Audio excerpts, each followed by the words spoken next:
There's the agricultural area surrounding the capital, Mathura. That's Vrindavan is part of that tract of land. That's the agricultural land that's underneath the king. So he's the king of everything. And Nanda is the king of the cowherds.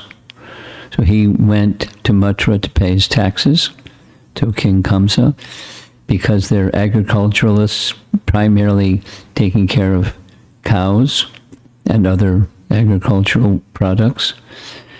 He went to give some portion of the yield. That's the system of taxation at the time.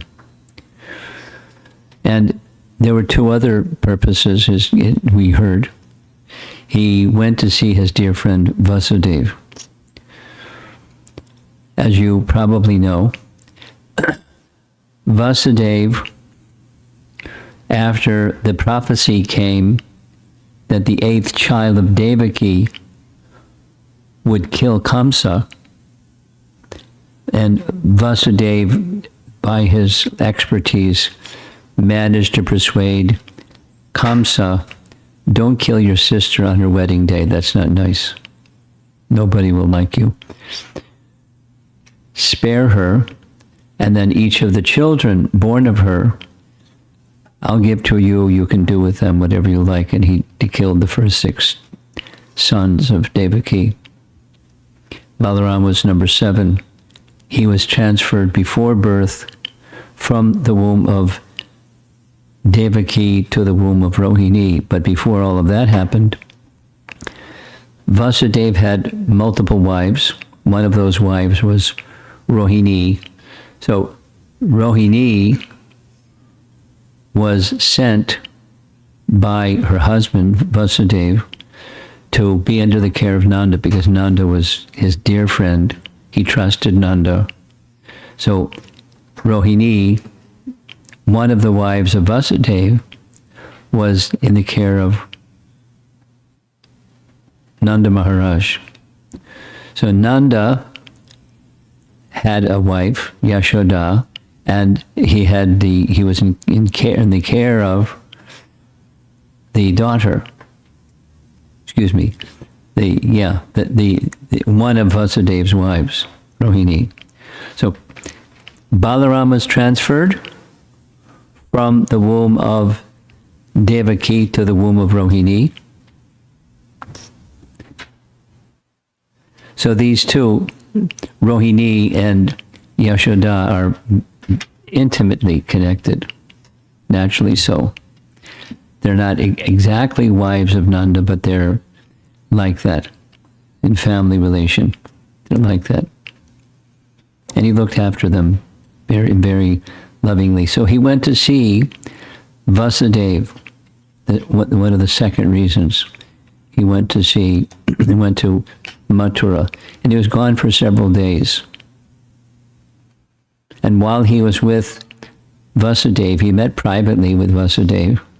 And one of the things Vasudeva told him is, watch your backside, as they say in street language these days. Kamsa is cruel. And the 8th, Vasudeva knew that the 8th child of Devaki is now in the care of Yashoda and Nanda. Yashoda and Nanda didn't know that, but he knew, and he also knew that Kamsa is going to be looking for the 8th child of Devaki. So get back quickly. Get back quickly, because anything could happen. Kamsa is wicked. So while he's still in Mathura, he hasn't come back yet. All of this event with Putana took place. We heard that during a certain period of time, during a certain nakshatra, and during a certain period of time during that nakshatra, the 24-minute period of time where poison has a very prominent factor in the astrological calculation. So all this events we heard took place in 24 minutes.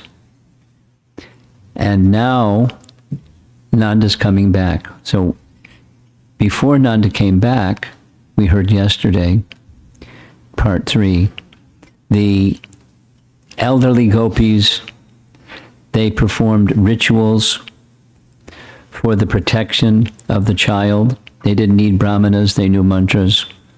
And they applied the mantras to his body, first to theirs, and then Achma, then without all the whole repeating of what part 3 was. He was sanctified by mantra. The Supreme Personality of Godhead doesn't need to be sanctified, but they weren't seeing him as the Supreme Personality of Godhead. They were seeing as their beloved, the beloved son of Nanda and Yasoda, but they loved Krishna like Nanda and Yasoda loved Krishna. Without knowing that he's the personality of Godhead, they just had very intense affection, loving affection.